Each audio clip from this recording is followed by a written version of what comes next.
You are online.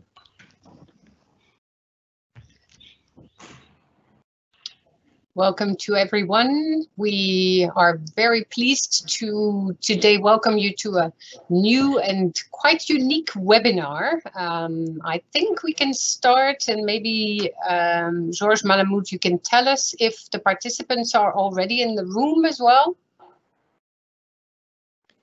Yes, people are listening to what you say. Okay.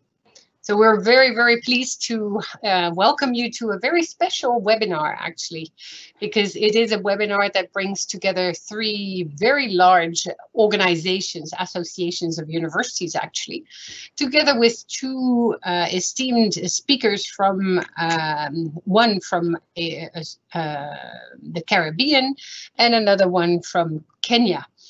And so it's actually even four associations that we bring to the table. So the first association is the AUF, l'Agence Universitaire de la Francophonie, also the organization that is offering very generously to host this webinar today. Thank you very much for making this happen, also from a technical point of view.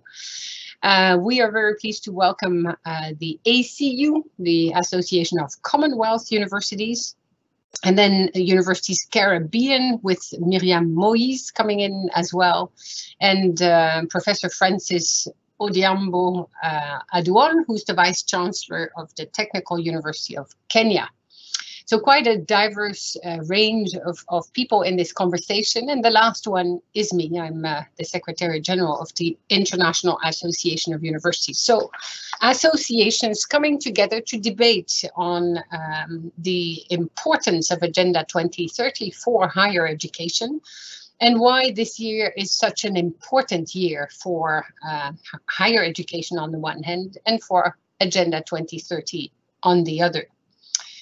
So my role will be a dual one, a bit of a complex one, and maybe even threefold, because I will have the pleasure to introduce the speakers to you, to speak to one of the subtopics of the issues that we would wish to raise with you, and invite you to have comments on and to question. And I will also be very pleased to do a little bit of translation to facilitate participation of Rector Slim Khalbous from AUF, who would feel more at ease to also use French in the context of this webinar. So I will be pleased to do that, and bear with me if it takes just a little bit of time before we get all the right information into the room. So very pleased to be here today to address the issue of the day. Taking charge now is the imperative that we get through this webinar. And why is it a pivotal year for higher education in Agenda 2030 is the big question that we wish to address.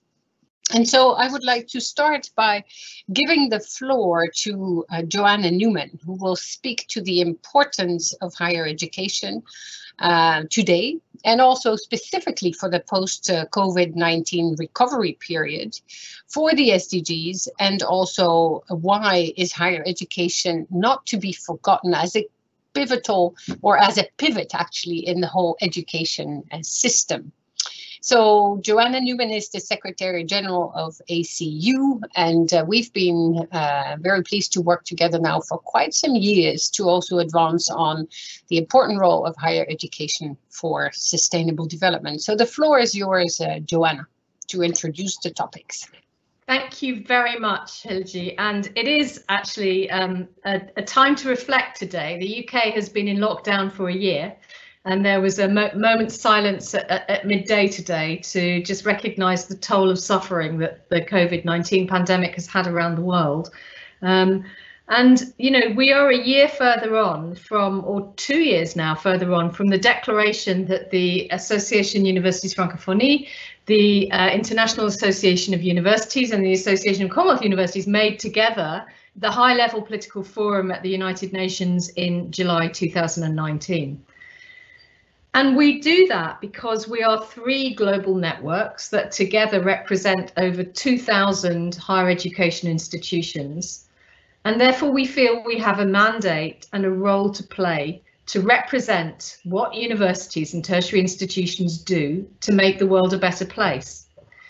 And that sounds almost like common sense until one realizes that actually when one looks at the Sustainable Development Goals, it was only when they were created that higher education became part of the goals as SDG 4, universal education, lifelong learning. Before that, the Millennium Development Goals, which the SDGs replaced, did not include higher education. And we still have, and I'm very glad we have a large audience today because we have to work together with our members. We have a really large argument to win. The majority of development agencies, I think, in the world still believe that their focus should be primarily on a basic education or education up to the year 12. And there are still many people, not the whole, but many people who still believe that the higher education part of it is an ivory tower. And this is so much not the case. The argument that we make at the ACU, our strategic plan is called the Road to 2030, why we have such wonderful common cause with AUF and IAU is that 3 organisations believe firmly in the power of higher education to change lives, not only individual lives, but communities and whole societies. And that if you want to have good basic education, you need the universities to help with the pedagogical material. You need to have good teacher training. Again, you need to have good teacher training departments in education. You want to have citizens who are willing to challenge and ask questions and defy laws potentially if those laws contravene human rights. You want to have people who want to live peaceably with each other and are aware of and comfortable with diversity. If you want to be able to have those sorts of people, then having a good education all the way through from primary all the way through to tertiary is, I would argue, a human right. And it's a human right that is very, very globally unequal and badly distributed. So today, even today, when we have seen a miracle in the sense of gross tertiary enrolment spreading across the world, you know, in my grandmother's day, very few people went to university, and today far more people around the world go. But the gross tertiary, the gross average is still so unequal, and it's dependent again on wealth and geography, where you live, whether you're going to have access to good education or not. So in sub-Saharan African countries today, something like 8% of the population will go to higher education. In the global north, in the United States or European countries, it's something like between 60 and 70%, which is much, much higher. When you look at the problems of those in the global south who do complete higher education and some who go on to do PhDs, you'll find that the actual burnout or lack of success is much higher than in the global north, because there are not the same support mechanisms and infrastructure that there is to support the successful creation of higher education institutions. And the areas that the ACU has traditionally focused on has been building capacity in higher education around the world. And our belief is that you can't have really good research or really good education if you don't do it globally and through international collaboration and cooperation. And so most of the work we do through our networks, the Peace and Reconciliation Network, the Climate and Resilience Network, the Sustainable Development Goals Network, they're working with each other through different countries and different systems with the same belief that the work that they're doing will solve global problems and challenges only if they also have a diversity lens, an equitable lens, and a lens that understands that different conditions bring different ways of solving problems and different ways of looking at problems, and therefore interdisciplinary and international teams are probably more focused and more able to do the kind of extraordinary work that we've seen over this last year. So again, with a slightly UK lens, a few years ago we were having an argument about why did one need experts, and there was a universities were under attack.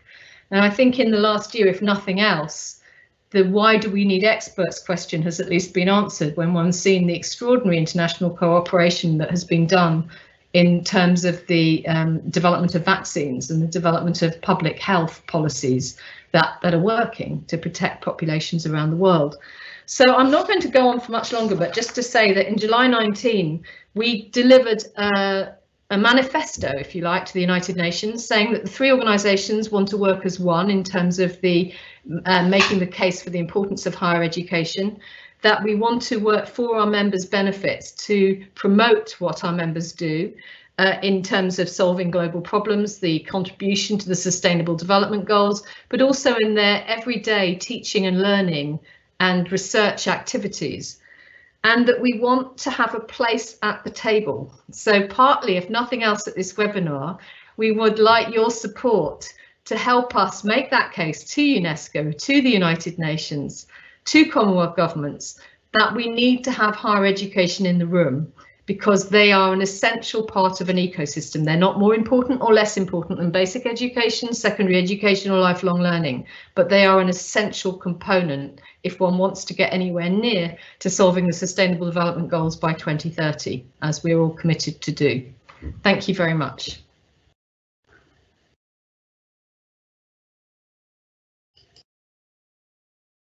Microphone.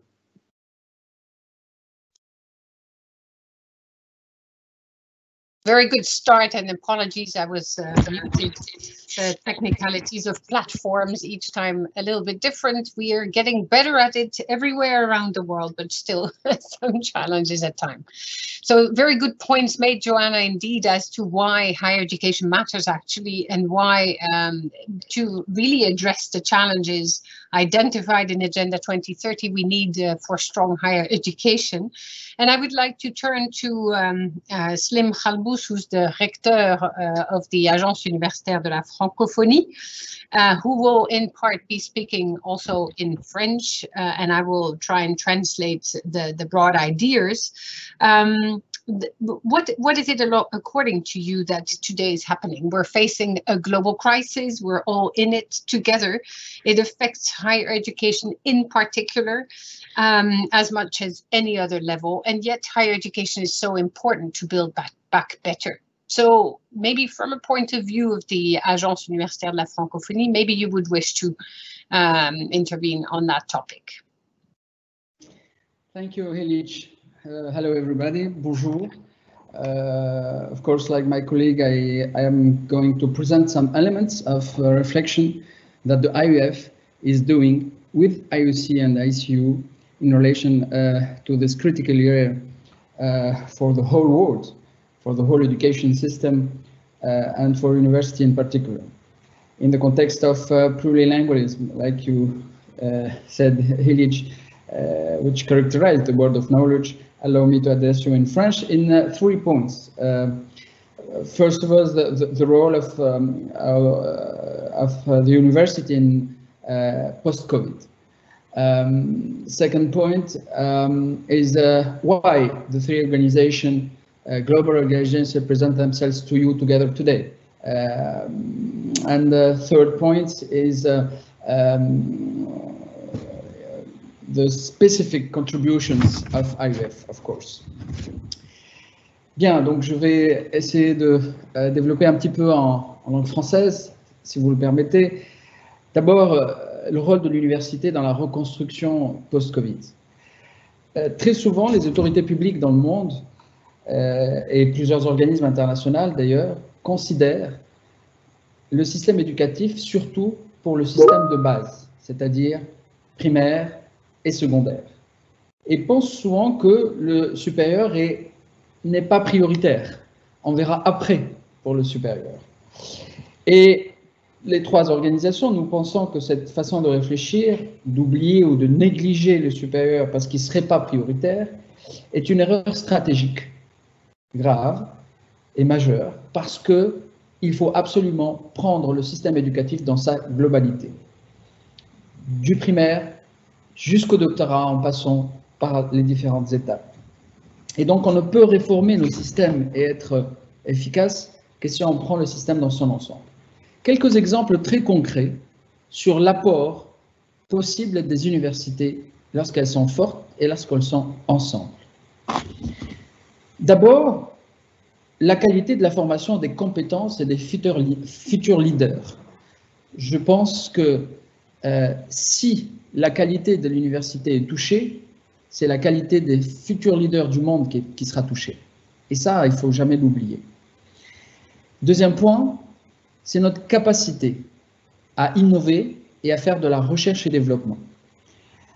Plusieurs solutions aux nouveaux défis qui se présentent au monde ne peuvent émerger que de l'intelligence collective qui existe dans les universités et dans l'enseignement supérieur en général.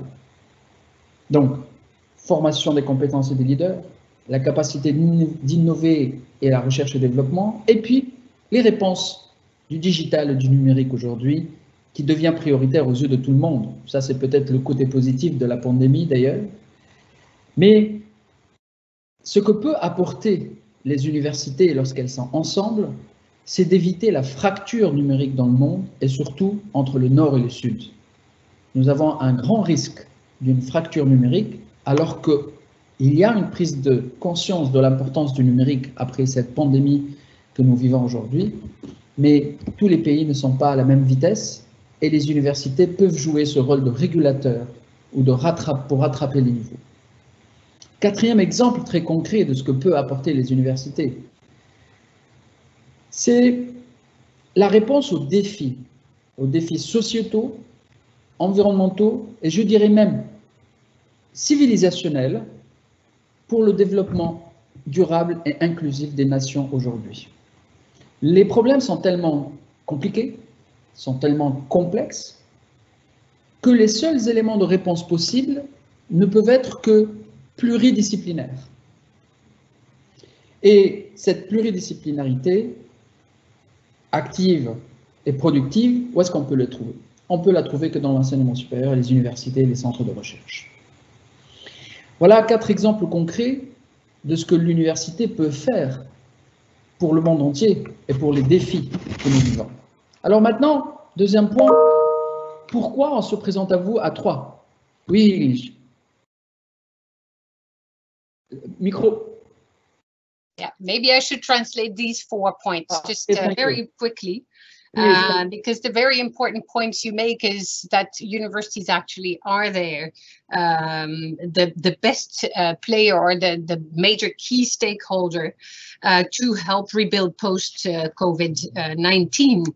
And you make the case for the education system to be holistic, and that higher education is kind of one part of the puzzle, and that without higher education, education itself falls apart and will not make sense.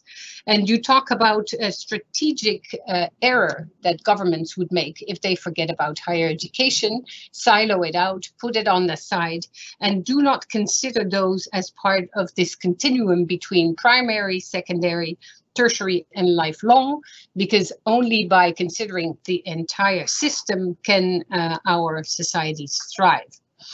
Then you give 4 examples of key contributions of higher education, and there is capacity building and the education of the future leaders that is essential to address the issues we face. The second one is the importance of quality higher education to ensure innovation and proper research for the future development of our societies. 3, you talk about this collective intelligence that we can build also by bringing together ACU, AUF, and the IAU, and now also Universities Caribbean and our colleague from Kenya, of course. It is by bringing these different points of view together that we will develop the kind of collective intelligence we need to address the challenges we face. And finally, you also say that this will allow this working together to also address the potential dangers of further digital divides between countries if we don't build the dynamics that are required to actually build and generate the kind of knowledge that we need to address the challenges through this cooperation, because we need all the higher education systems from around the world at the table in order to develop the kind of responses to the global challenges identified in particular in Agenda 2030 now for the next coming years, to be at the table, and thus to provide for this pluridisciplinary and interdisciplinary platforms that are required to knit together the knowledge systems as we know them. The floor is back to you. Thank you very much for this wonderful translation, Hilligje. That's why I have to speak in French and you speak in English. So, second point, deuxième point. Pourquoi on se présente à vous à trois aujourd'hui, les trois organisations globales universitaires ensemble? Eh bien, là aussi, je vais vous développer trois raisons essentielles. D'abord, la première raison, c'est parce que la problématique que nous traitons aujourd'hui est une problématique universelle. L'apport d'une université est important, il est stratégique, partout dans le monde, quelles que soient les cultures et quel que soit le niveau de développement. Il ne faut jamais oublier de le rappeler. Et peut-être parfois, le rôle de l'université dans des pays en émergence devient encore plus crucial, plus stratégique qu'ailleurs. Et cette mise en réseau est donc fondamentale.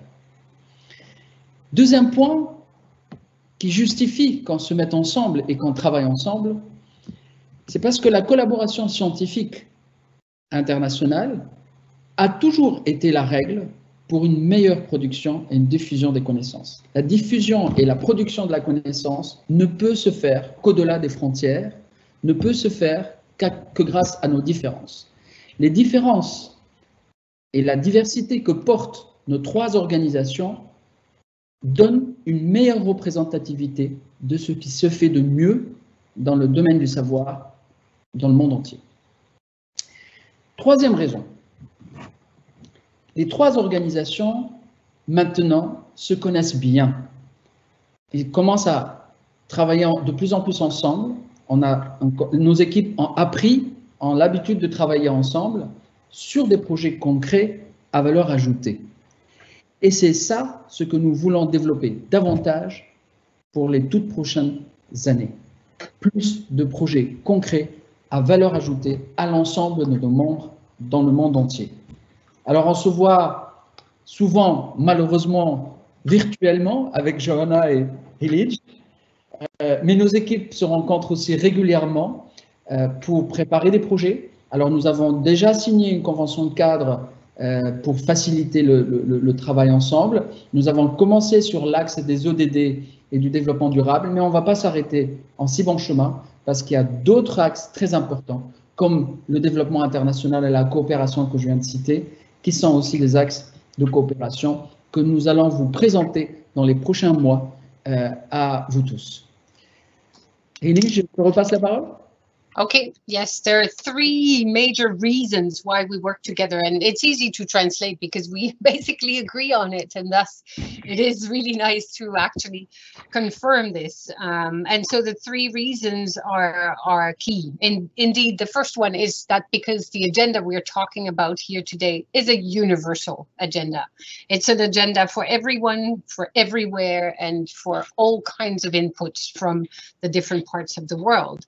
And the issues that have been identified are equally important for emerging economies and for developed countries. And that is a point that needs to be made on and on again. I was struck recently, and I will comment here, by a comment that I received from a colleague whom I discussed the very issues that we have on the table here today. She said, but these questions are for developing countries. And still that idea remains, and it is not true. This is really a universal agenda that is of high importance to everyone. A second question I received just a week later in another workshop that time, where an academic said, but why should universities bother? We have so many other things to tackle. Well, my only response was, if you don't tackle this one, this broader agenda, and you don't resonate with it, why bother about the rest? That was the response that I could give to that, and we could debate. The second point you make, and to explain why this collaboration, is because international collaboration is essential. And definitely it is. Without international collaboration, there will be no understanding of the interconnectedness of the challenges we face in many parts of the world. So if where Myriam sits, or where you sit, or where Francis Aduol or where Joanna sits, we all sit in places where we face one face of the challenges, and together we will understand how these connect and will allow us to understand how we can address them. And that is what we are to teach the people who come through the higher education systems. It allows to better understand the differences, yet also the points of connection. And the third point you make is that we know each other so well now, which is true, and which is a very nice ground upon which to build joint initiatives and to maximize on the opportunities we offer in our divergent networks, yet with points of connections that may allow us to go the extra mile and better maximize on the outcomes of our projects. So Slim, your last point. Yes, thank you, Hilligje. The last point is some specific contribution of AUF for this strategic collaboration between us. Donc, la contribution particulière de l'AUF, là aussi 3 points. D'abord, l'AUF est en train de développer une stratégie d'une diplomatie scientifique francophone. Une diplomatie scientifique francophone qui va s'inscrire dans la nouvelle stratégie 2021-2025 et qui est particulièrement importante. Importante parce que l'AUF veut s'inscrire dans l'accompagnement des pays d'implantation où nous sommes présents et des gouvernements dans leur politique publique, dans leur évolution institutionnelle, dans le système éducatif, universitaire et de recherche et développement, pour une évolution vers l'affrontement des défis que nous avons développés tout à l'heure, c'est-à-dire notamment les défis durables et inclusifs. Le savoir scientifique a la capacité, il a les compétences pour contribuer à l'évolution et contribuer à trouver des solutions. Et donc, ça doit être autour d'un concept bien défini et un concept porteur, unificateur, rassembleur.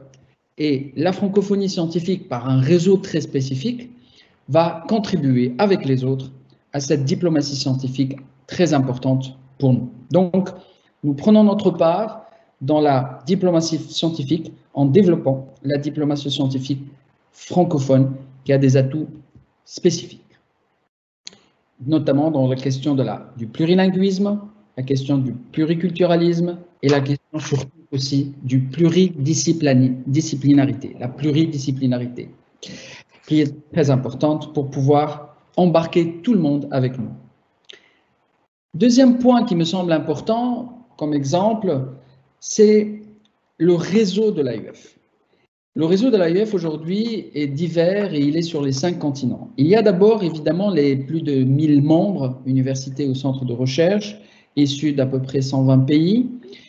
Et ça, vous le savez, mais il y a également, ce qui est peut-être moins connu, ce sont les réseaux disciplinaires de l'AUF. Nous avons des pôles de réseaux dans les sciences de la santé, les sciences de l'ingénieur, mais aussi les sciences humaines et sociales, avec une grande diversité des disciplines. Et je disais tout à l'heure l'importance de la pluridisciplinarité. L'AUF a aussi des réseaux de recherche à travers le monde, et c'est bien entendu une valorisation surtout de l'expertise francophone, mais qui se veut dans le cadre d'un développement international et plurilingue, comme je le disais. Donc l'expertise francophone dans le domaine de la recherche, l'expertise pluridisciplinaire en regroupement sous forme de recherche, de réseaux thématiques, et puis les réseaux de plaidoyer. Les réseaux de plaidoyer, c'est par exemple le sujet du jour, c'est-à-dire le développement durable, mais également d'autres sujets qui nous tiennent particulièrement à cœur. Je citerai comme exemple l'égalité femmes-hommes. La parité femmes-hommes dans le domaine universitaire, dans le domaine du savoir, mais aussi demain dans le domaine de l'entrepreneuriat et de l'employabilité, nous paraît une cause noble que nous pouvons porter ensemble et que l'AUF met en avant. Donc, une diplomatie scientifique francophone qui s'ajoute aux autres, un réseautage particulièrement fort et dense sur tous les continents. Et puis, troisième point que je voudrais aussi vous présenter, c'est une proximité locale internationale. Comment ça se fait, une proximité locale internationale? L'AUF étant une organisation internationale, mais nous avons des bureaux nous avons des équipes, souvent avec des nationalités mélangées de partout dans le monde, qui sont dans une 50aine de pays présents. Cette proximité, elle est importante et on la met au service de cette collaboration entre nos réseaux. Pourquoi? Parce que nous connaissons parfaitement dans ces 50 pays les habitudes, l'écosystème, la société civile, les politiques qui décident, les systèmes en place administratifs. Et toute cette connaissance du système éducatif, administratif et politique nous aide à pouvoir mieux défendre le rôle de l'université et surtout mieux participer au développement de ces nations. Sans m'attarder, voilà 3 points ou 3 axes sur lesquels l'AUF pourrait apporter son savoir et sa compétence avec les 2 autres grandes organisations et tous les membres des 3 associations pour qu'ensemble, on puisse mettre en valeur et comme pivot de développement nos universités. Voilà, c'est tout ce que je voulais dire pour cette introduction. Merci beaucoup, encore une fois, à tous de m'avoir écouté et merci beaucoup à Hilligje pour l'introduction. I'm only the transmitter here, but I think it's important to also translate. There are many people participating who do understand French, but still it's important to maybe recall here as well the cooperation and the contributions that AUF also makes in general, but also to this specific cooperation between the different organizations. So you indicate 3 axes that are very important. The AUF is developing currently a new project around scientific diplomacy, but then focused specifically on Francophone scientific diplomacy. And I'm very pleased to sit on that group and to actually be invited on board of that group and development, but to bring in the other voices on scientific diplomacy from abroad. So that's first one, the very important topic of scientific diplomacy, because that will touch on some of the points I will make later as well.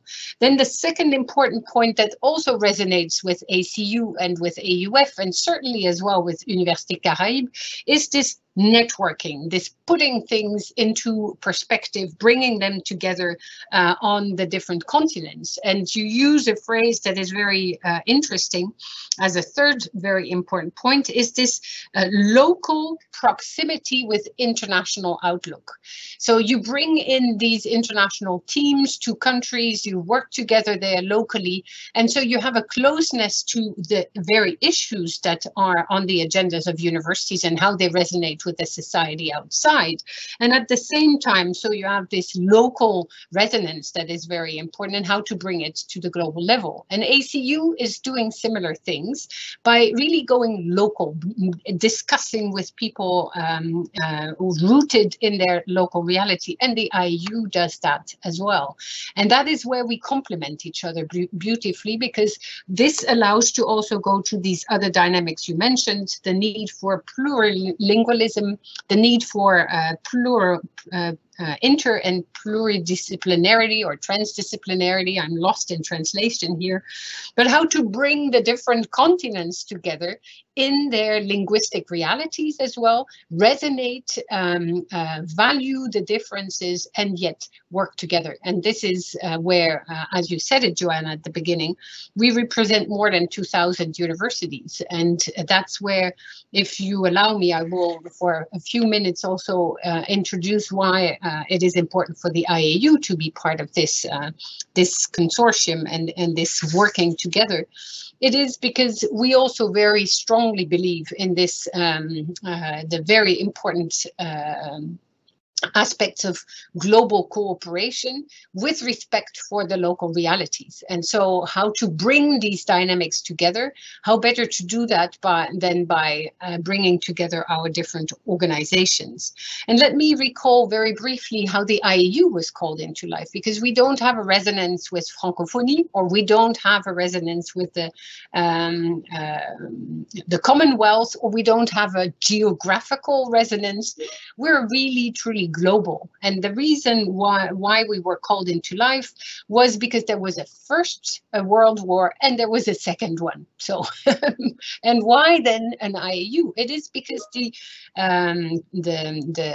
delegations to UNESCO at the time said that it was time for higher education to put their heads together and their intelligence to the service of a collective intelligence, and to make sure that the future would not be one of divides, but one of cooperation.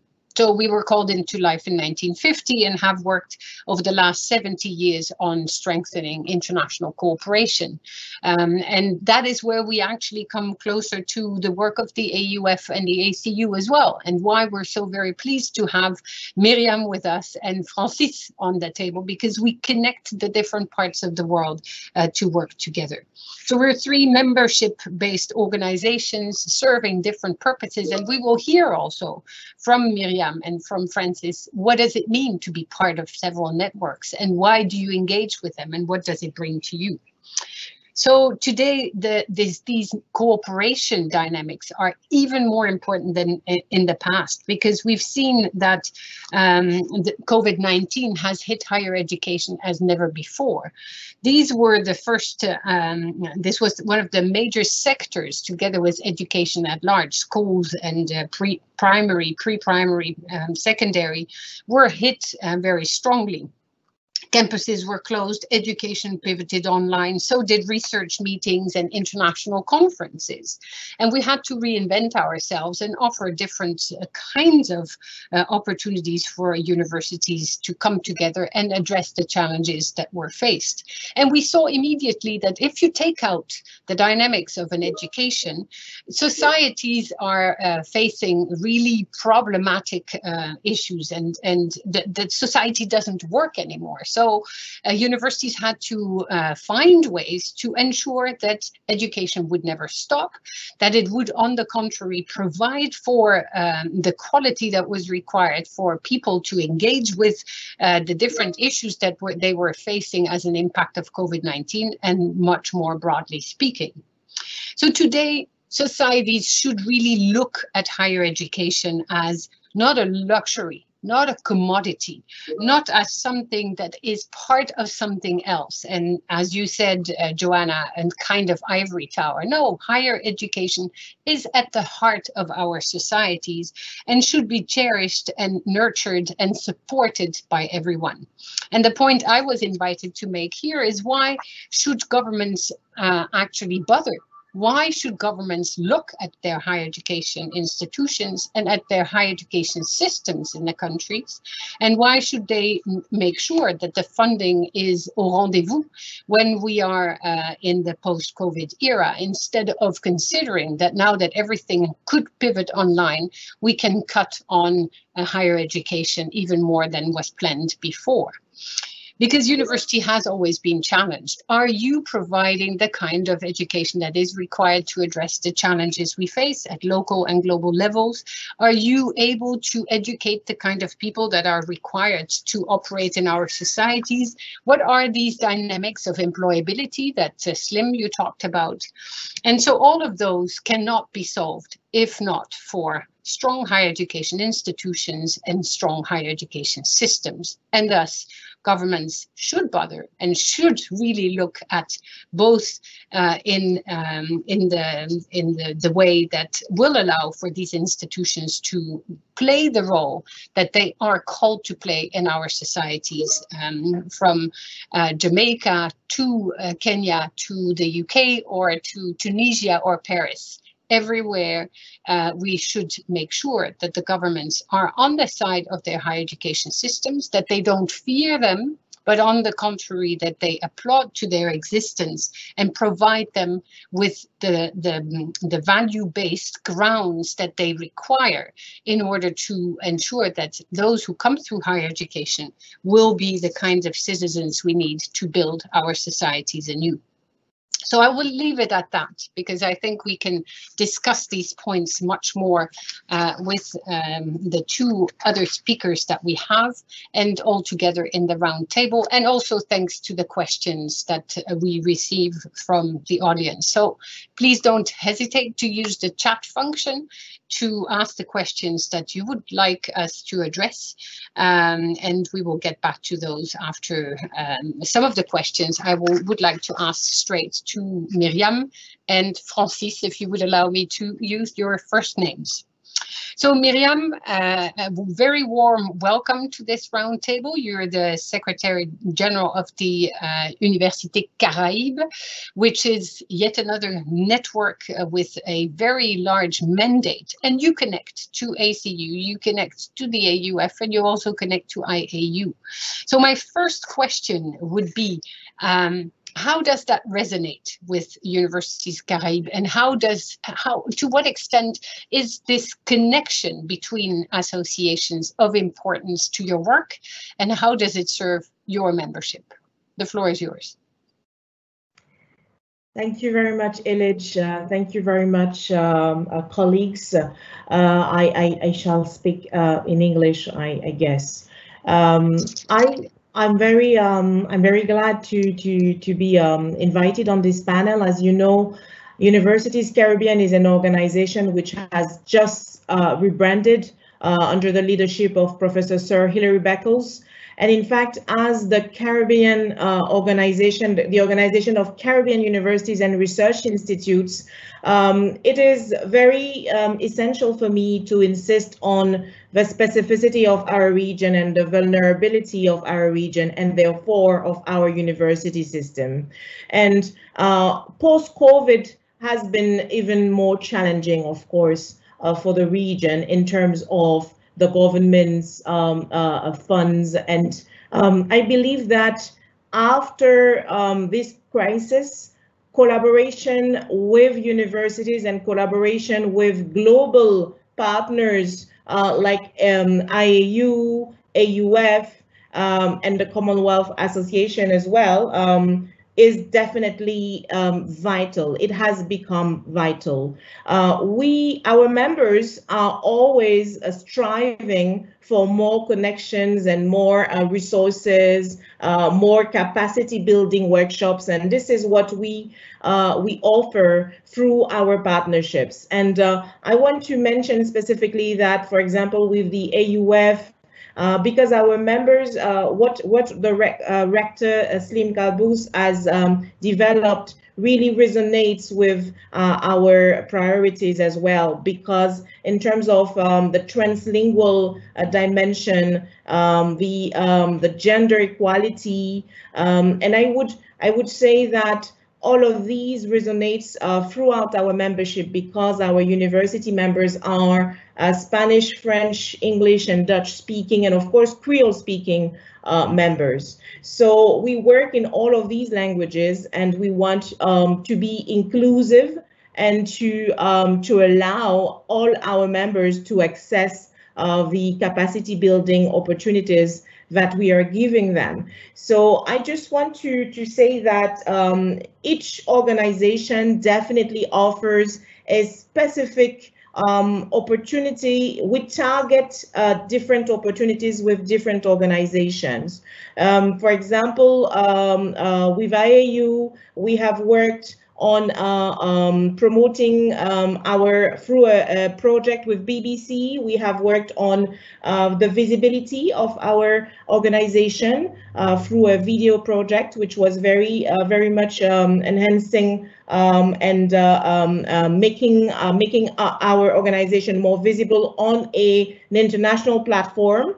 With AUF, as I said, we are working on a One Caribbean Masters program, and I want to salute the collaboration of the director of AUF Caraïbes, Saulo Neva, with whom I correspond on a very regular basis. And in fact, we want to boost employability of our youth and to connect the universities with the needs of the communities. That is to say that we want our research to be solution-based and really to provide solutions not only for the communities, but also for the industries, so that we would connect society, university, and industry within this triple strategy that we want to boost the development of our region, the Caribbean region.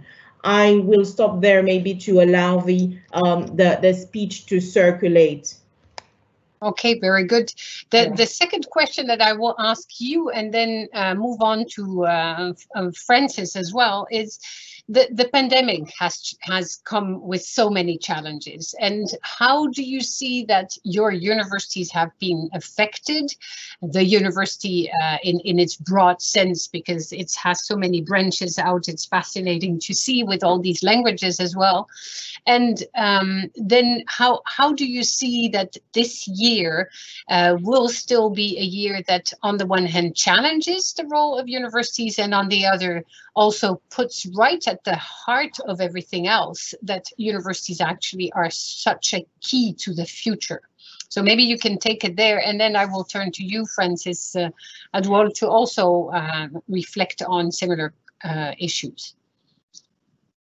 Thank you very much, Hilligje, for this question. In fact, more than ever before, during the COVID crisis and after the COVID crisis, the role of universities has been underlined as essential. In fact, universities are there not to serve themselves, as our president, Hilary Beckles, always say. It is really the role of universities is to serve their communities. And in fact, with a number of, we have different gaps, because as you know, Hilligje, we have run a survey to evaluate the impact of COVID of the crisis on our university members. And in fact, we had a gap in terms of the different problems which emerged after the crisis, because some countries, of course, you know, we have members based in Haiti, Jamaica, Colombia as well, and Martinique, Guadeloupe. So it's a very diverse university community. So we do not have the same problems which emerge. However, I would say that there is one focus that definitely was common, is about allowing vulnerable communities of students to access the digital, to have digital access. And when I say digital access, in some countries it was also access to electricity first, and then digital access. So all our university members had a task force to attend these most vulnerable communities, most vulnerable students in the countries all over, you know, in the islands and away from the cities where it was more difficult to have access to the internet. And I want to take the example of my university here, in Université des Antilles, where the governance had to organize to bring not only digital items to have access to the internet and to follow, to be able to get access to the courses, but also food. So when you see some countries like Martinique, which is in the European Union, so I would say that the problematics were also very intense here during COVID for the vulnerable students. So the vulnerable students are everywhere. They are in Martinique, they are in Guadeloupe, they are in Haiti, they are in Jamaica. So this is about how we can allow them to have access to their education beyond and despite the crisis. So this was really the aim of the task force, and how we had strategies to connect and allow the students also to be able to communicate. And this is why we offer a platform to the youth in particular. So we have a youth platform, a youth forum, which will take place. The next one is next month online. And in fact, the students will be able to share also their experiences across the region and to connect and see how they can boost their own potential as well. So so in terms of strategies, I would say that post-COVID, the role of universities has been more essential and more vital and the role of organizations also, Universities Caribbean as a connector and allowing more collaboration and boosting partnerships so that we could join our forces and provide solutions to our region. Wonderful, thank you. So Francis, Aduol, you may wish to reflect on these very points as well. The impact of COVID on the university and also the university as being seen better by the government in Kenya maybe and in the sub-region as the key player to help develop our societies anew post-COVID. Francis, the floor is yours. Thank you very much, Hilligje. I hope I have pronounced the name correctly. And once more, thank you for even making it possible and for me to appear on this webinar, for your invitation. I believe that this is largely due to courtesy of the Association of Commonwealth Universities, and I wish to acknowledge the Secretary General, Joanna Newman, for this. My invitation came through ACU. It is a wonderful opportunity to be able to speak in a forum that is bringing together some of the most important organizations for university education and universities in general worldwide. I've listened to the contributions that have gone before me, and but I would like to address myself specifically to the questions raised by yourself. How do our governments in this region view university education in terms of the contribution of university to general development? In my own country, for instance, we have currently about 75, 76 universities. 38 of these universities and university colleges are public universities, public institutions. About a similar number would be private universities. The public universities are responsible for roughly 70% of the students that are in the university system, and about 30% would be in the private universities. I think we have a total of roughly 500,000 students in universities.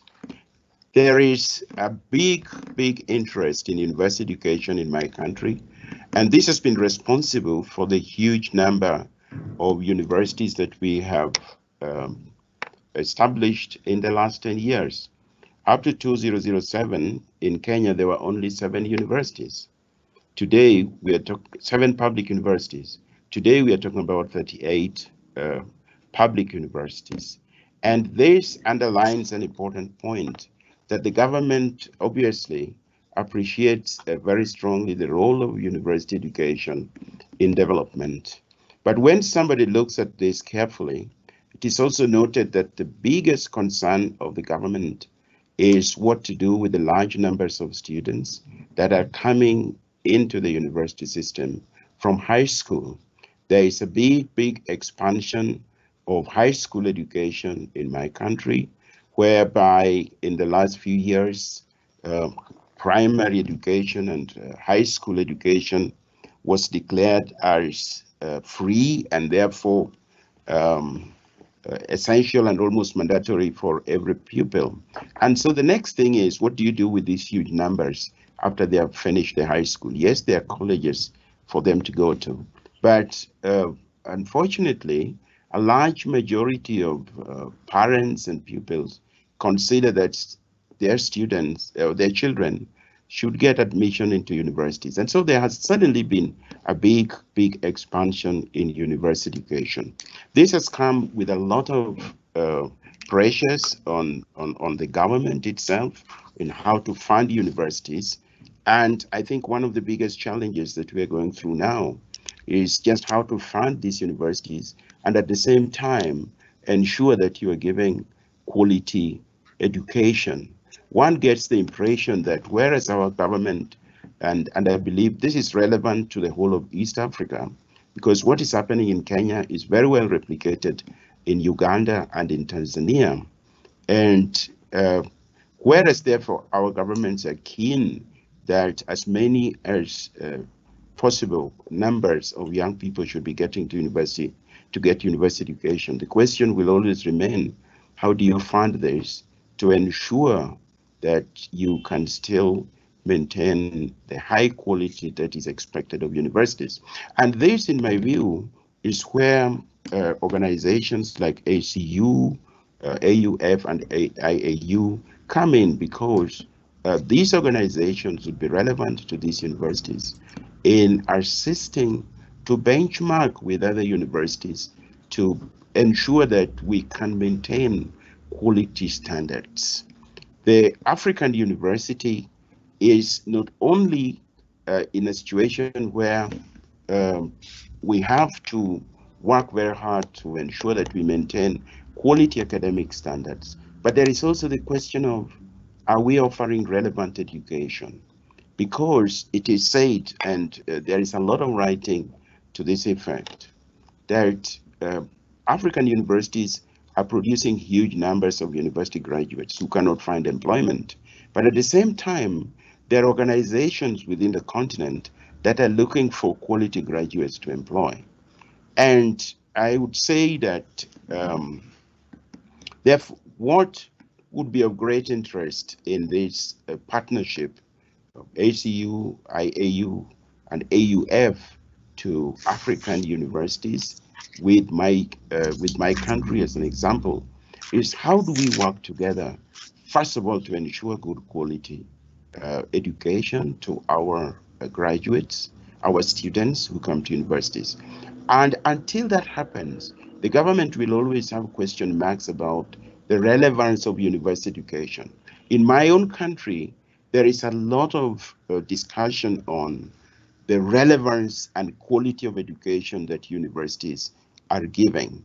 And it is as much as people feel that, yes, we need to have the universities, but I must say honestly that there are big questions being asked about whether universities are providing quality education and relevant education.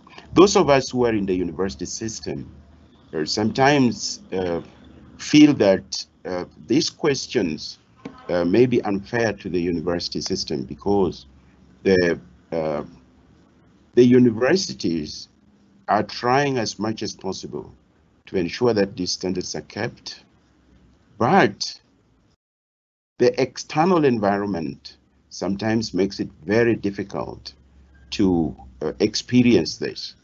And we are not always 100% sure that our graduates are getting the best that they could get. Now, my own university is a member of the Association of Commonwealth Universities, and a number of universities in Kenya. I think some of the bigger ones, like Nairobi and Kenyatta University, would also be affiliated to IAU.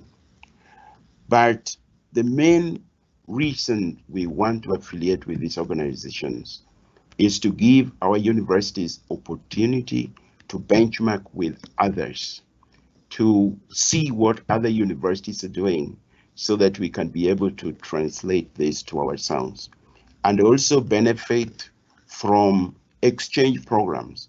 It is not, we don't expect that it will be one-way traffic where we are the only people seeking experiences from others. I believe that even as the African university, there is a lot of uniqueness that we have that probably many universities in the West don't have. It has been said that one of the strengths of the African university is that because the tradition of university education is not very deep in our continent, a large number of people who teach in our universities are people who got their education from the West and from other parts of the world. You go to any university in my country, you will, at random, if you take 100 lecturers, you will find that there were people who got education in at least 90 countries. Either you got your first degree abroad, or you got your second degree abroad, or you got your third degree abroad. And this is a big strength because it means that we have a very strong heterogeneous system. So the typical African professor is very widely exposed. But when you come to Africa, sometimes it is a challenge to feel that you can put into practice that which you need to put, that you need to share with others. The second question you raised is, how have we responded to the COVID-19 situation? This is an experience like no other, I'm sure, for the West as well as for us in the African continent, because nobody ever went through COVID-19 before. In our situation, immediately COVID-19 came in, everybody was concerned whether we would be able to continue with learning in the universities. And indeed, we tried for some time to continue with learning, but very quickly the government came in, all educational institutions were shut, and for 6 good months there was really very little going on. Now, universities attempted immediately to offer online lectures and online programs. This is something that had really no university had given much serious thought in our country. There were attempts to offer online education programs, but there was no serious urge, no serious urgency to do this. Immediately COVID came in, there was a lot of discussion amongst the university system. I have the privilege that I have served previously for 3 years as the chair of the public universities in my country. And I know that we had a lot of discussions on how to respond to the COVID situation. And one of the things that came out very clearly is everybody was trying to get to online learning. And it is amazing that a number of universities were able to launch online programs almost within weeks after COVID happened. This is something that would have never happened in my country before. Secondly, there was a lot of effort by various universities to respond in terms of research and in terms of alleviating the difficult situation brought forth by COVID. And a number of programs and projects were started by universities. A number of our every university tried to do anything small that they could do to contribute to the COVID situation. People started making hand sanitizers. People started making face masks in the universities. People started making PPEs in the universities. People came up with structures that would allow markets to keep on functioning while at the same time responding to issues of social distance. And it should be remembered that in my country and most of East Africa, yes, there was lockdown, but nowhere near as severe as what has been experienced in Europe. So markets were still open, but the question is, how do you keep social distance? And to this extent, there has been some extended respect that has gone on to universities, where people have felt that, yes, universities can do something in times of crisis. It was small, but I think it has been a good response and a pleasant response. When we opened the universities in October, most universities have gone to blended learning. Again, this is something we only 1 year ago we didn't imagine would happen. In my own university, we are doing blended learning, and we've just finished the first term. Examinations have just taken place without a lot of hitch, and this can be said for many other universities in this country. And this is something positive that we have learned out of COVID. The general view and feeling in Kenya just now is that we don't see how we are going to go back to doing things the way we did them before. The general agreement is that blended learning is the way forward. It turns out to be even a lot more efficient for many of our universities. I would give an example in my own university. When we started blended learning, and then Francis, we will have to turn to others. The time is ticking. Yes. Thank you. In 2 minutes. In 2 minutes. Yeah. When we turned on to blended learning, students, we were surprised that students were raising questions on asking us, why didn't we start this before? Because they felt this is efficient, this is cheap for them, and many of them don't have to travel to university. Thank you, and my apologies for taking too long. No, you don't take too long. You take too short. I think these webinars have always this frustrating part where we have so much more that we could share, and that is where the online space is as you have very eloquently convinced us all, is a space that allows for much more than what we could do before. But at the same time, we also lack the opportunity or miss the opportunity to continue our conversations after a session has taken place, or to get back to issues as we would wish to do, or we were used to do in the past. So the time constraints have pushed us to be more efficient with our time, and sometimes that is a pity. You make very important points about the differences already between what Myriam was advancing, the opportunities that Slim was alluding to, or the broader pictures that Joanna was presenting, where you said, do our students get the best out of their higher education, and is the quality au rendezvous? So that's a big question that you're asking, and that many institutions around the world have been forced to ask themselves. And there are three important questions in the chats by colleagues from Ghana, from Malaya, who really ask also what has happened to our higher education systems, and were we able pre-COVID to offer the quality that was required, and today are we able to offer that quality as well? I would like to go back to you, Joanna, and from your eagle eye perspective above the association, what you get out of that, and the whole quality agenda as linked to Agenda 2030. Would you wish to maybe say a few words about that?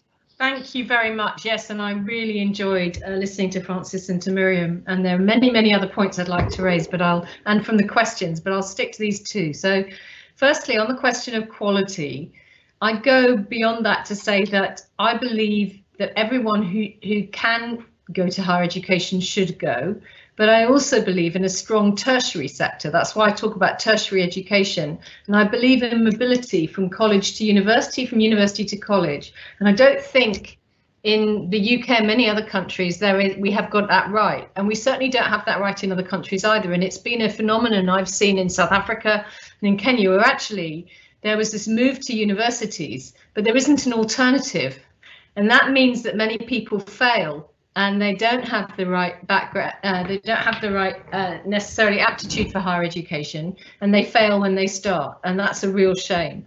And there's not a strong enough intersection, if you like, between further education and higher education. So that's the first thing I would say, that there is really good quality further education and courses and apprenticeships, as well as university degrees, and that there should be much more cooperation between the two sectors, if you like, and more movement between, so that you can start in one place and end up in another, and vice versa. So that's the first thing. The second thing on quality is, of course, a huge issue. One of the wonderful things in the last year that we've seen, as well as one of the most terrible things, is the digital divide. So on the one hand, universities have been really nimble in making use of digital infrastructure where they have it, and digital teaching. And as Francis said, I don't think anyone will go back to anything but a blended future.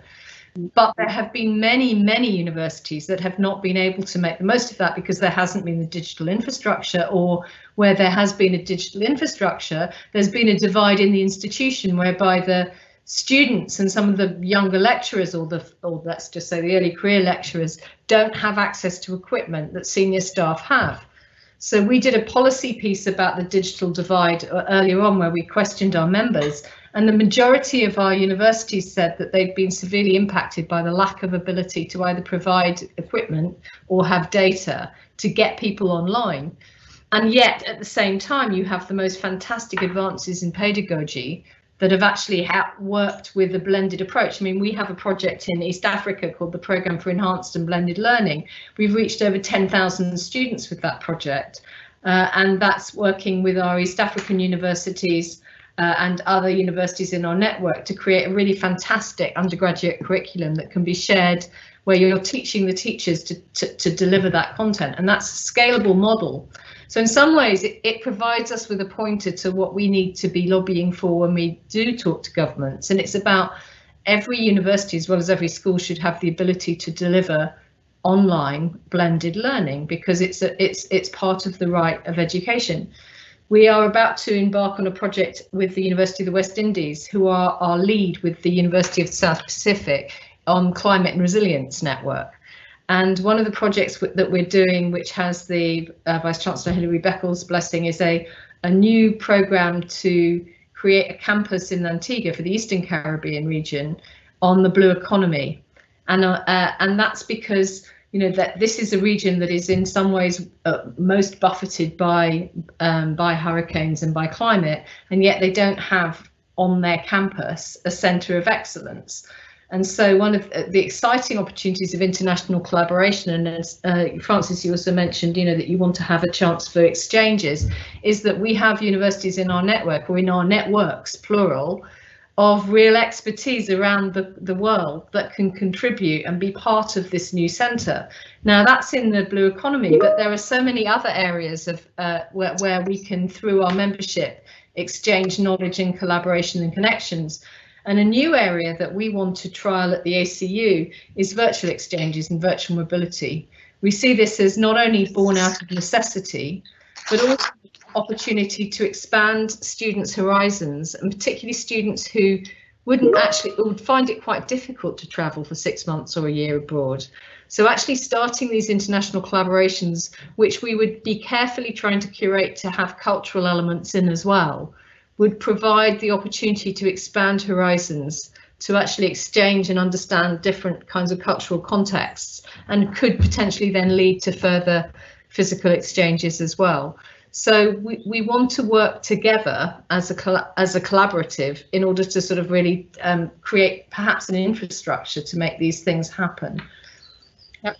This is a very important point, and what I heard very well from Francis, and that is where Slim may wish to come in again, or Myriam for that matter, is this two-way flow of people and internationalization, two different parts, because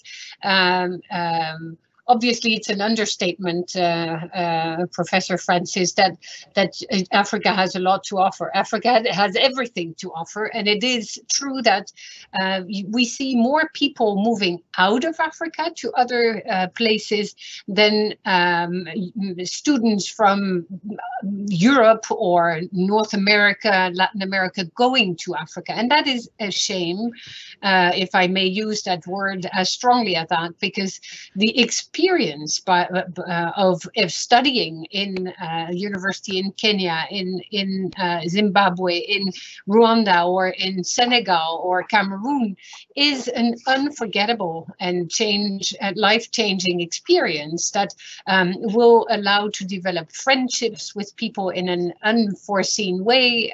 It is offering so many opportunities to look at the world from the perspective initiatives that are life-changing as well, and will have an impact on any study in the years later. And I would like to know, maybe Slim or Myriam, you could talk about these other kinds of internationalization processes where you would see almost, if I would call it that, reverse internationalization dynamics, where people would not all go north but south, because that is what is so much needed. Slim, maybe to start. A few words, maybe 3 minutes, not more, so that we keep a little bit of time for another question. Okay, I will be very quick. I will try maybe to answer in English. I don't know if I can. Yeah, that's good. Myself, but there is one of the important question about the fundraising for universities. Can I maybe give some answers, not all answers, but the one by the colleague from Ghana, Professor George Oduru and Kansa? Absolutely, absolutely. Yeah.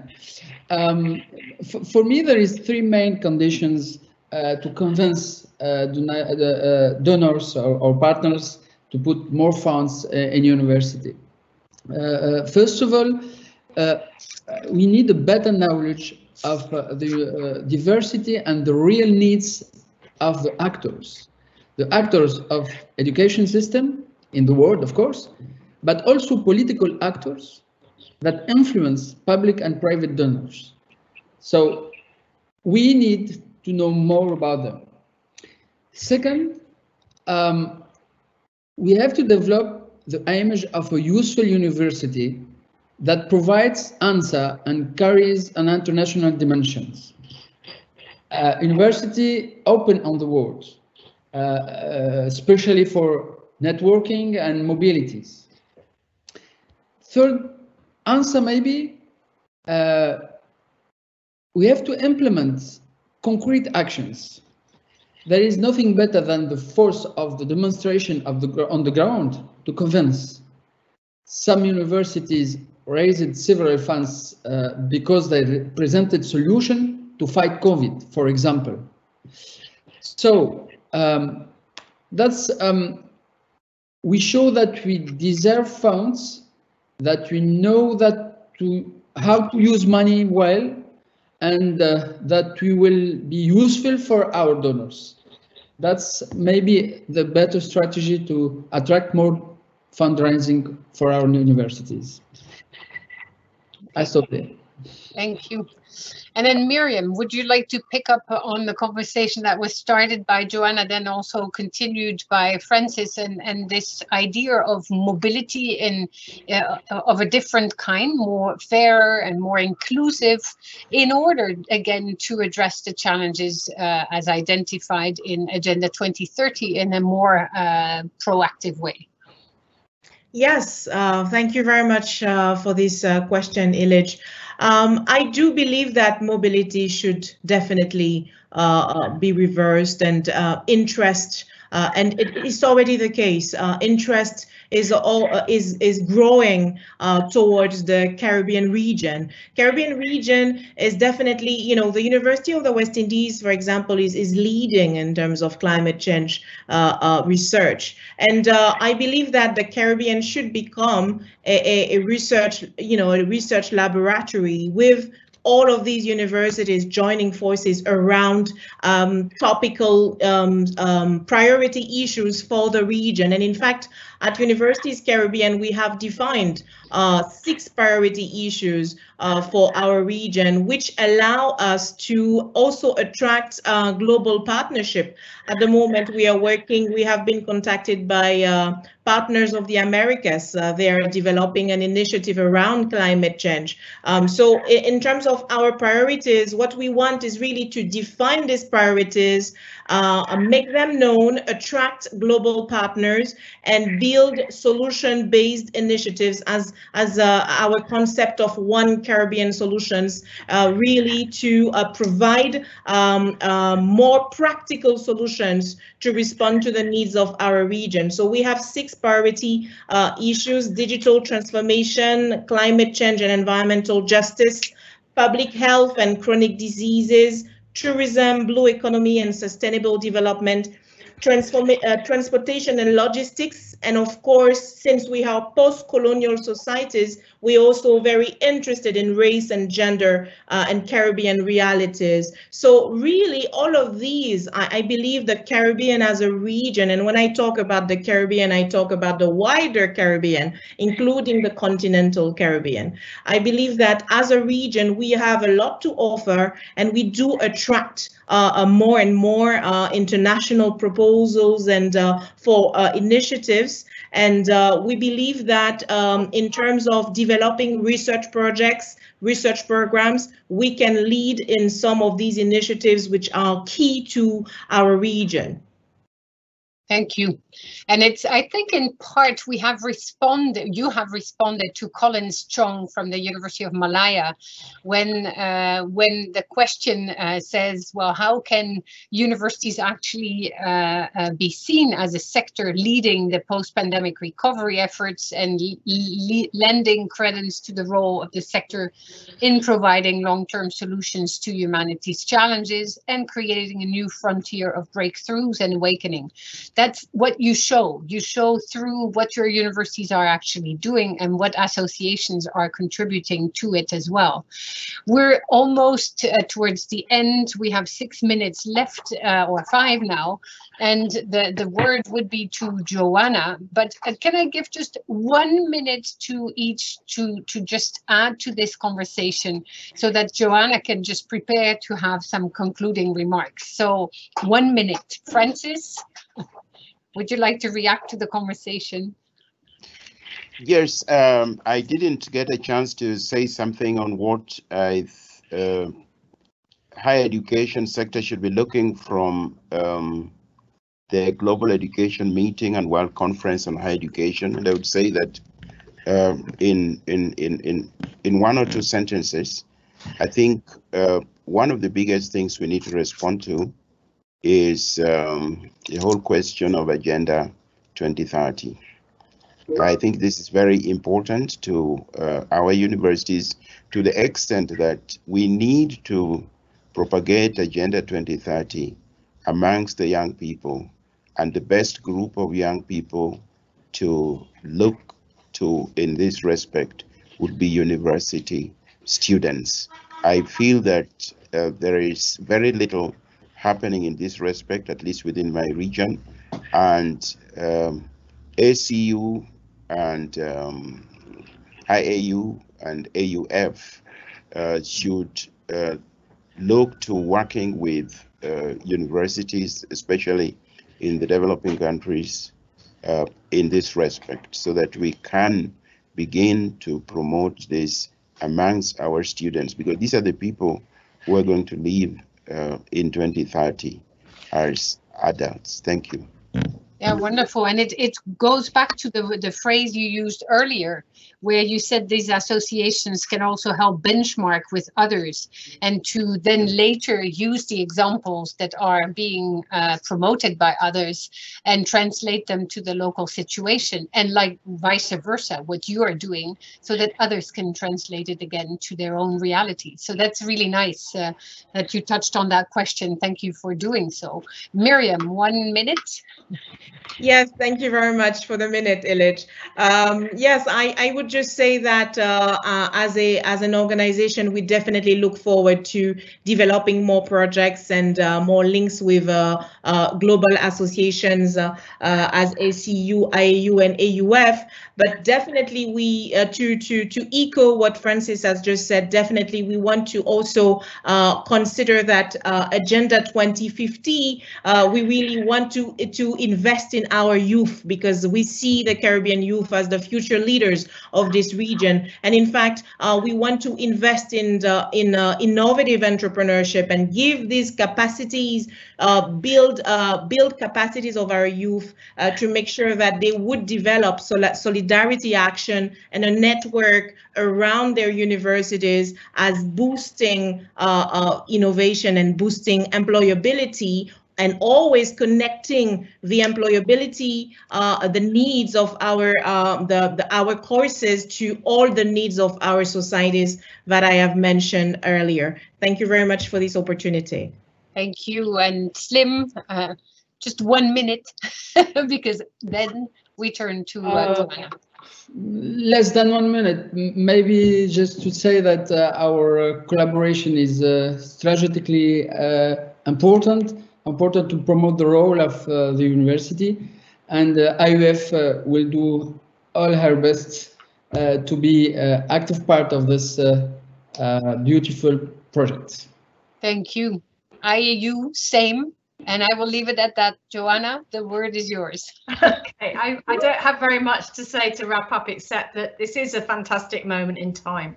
You know, it's about people as well as about organisations, and these 3 global organisations are aligned to do something and to represent the interests of our members to create a better world through higher education. That is the bottom line of what we're trying to do. As Myriam said, of course, we must invest in our youth, and we also, as Francis has said, we must invest in quality education. And quality education only comes if you have an equitable approach and you take issues of gender and equality to bear when one creates partnerships. And if nothing else, through our networks, we have the capacity to create really innovative, strong international and interdisciplinary partnerships, and that's the joy of doing our jobs, really. So we have 2 jobs to do, I think. Just wrapping this up, we have to create really fantastic opportunities for our members through the way that the 3 networks are working together, so that the members themselves, those people in universities who are doing such wonderful work in teaching and research, can really add to the work that we're doing towards global challenges and Agenda 2030. I think our role as associations is to promote what our members do, to make sure that governments do know of the amazing work that universities are doing towards the Agenda 2030, so that we're not an afterthought in the plans that will replace 2030, but we're a central plank alongside basic and secondary education in terms of what universities' role should be. So that universities have talked for many years about their civic role and their responsibility to the planet, but they're not being called upon to do that in a structural way through governmental calls for changing work conditions, and that's something that I think we should be working towards. We have the UNESCO World Conference in May. We have the UN High Level Policy Forum at the United Nations in July. We have a World Higher Education Conference from UNESCO in October. But in all, I think come together in a year's time and see what AUF, IAU and ACU, together with other networks such as Myriam's, can do to really actually put flesh on the bones of these networks that we're creating together in different areas. And I'm just very grateful for the cooperation, because as I said, it's organisations, but it's also people. And so at this particular time, we have all come together in a way that is really, I think, a joy to do, and has enormous promise for the future. Thank you. Thank you very much, and thank you to all the speakers, and thank you to the participants for having come to this virtual session, and also for having asked questions that we will also resonate with after this session. And we will continue to work to make sure that cooperation is at the heart of everything that we do, from north to south, south to north, east, west, wherever, and that we represent in the best possible way the different voices of higher education around the world, so that they resonate and co-create the kind of society we want to live in.